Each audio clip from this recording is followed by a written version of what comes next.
Adrian, obviously not the season so far that you would have liked, but obviously a massive opportunity this weekend against Melbourne.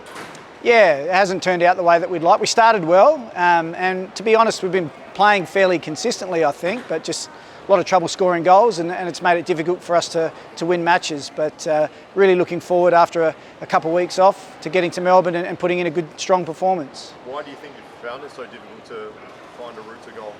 I'm not sure, to be honest.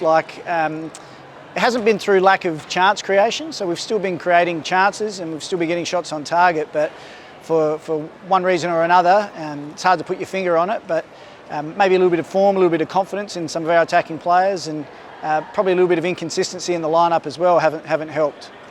As you say, you started the season really well. Can you identify a moment where things did change? Because it's probably the last 5 or 6 games without a win.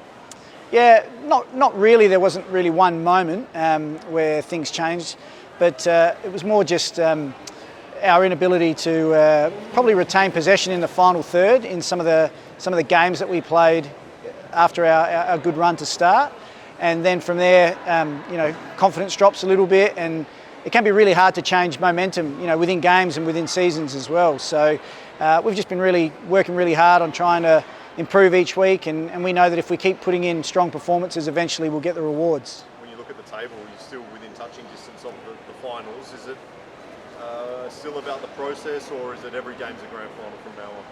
Yeah, every game is a grand final, but it is very much about the process, because when you go through a run like we have and you haven't won a lot of games for a while, I think it's a bit silly to look at the table or talk about finals. So we just need to set our sights on Melbourne Victory, put in a strong performance, and our best is good enough, so hopefully we bring that consistently enough, and we can get a positive result this week. When you look at your whole time at the club, you've been super competitive up until now.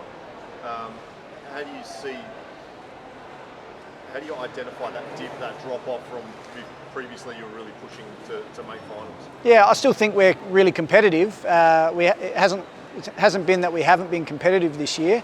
It's just finding that route to goal has been really difficult. Same time last year we had over 30 goals, and this year we've got under 10. So it's not about quality or ability. It's more about mindset, and we just need to stay positive and play with the confidence within ourselves that we know we're good enough, because we certainly are.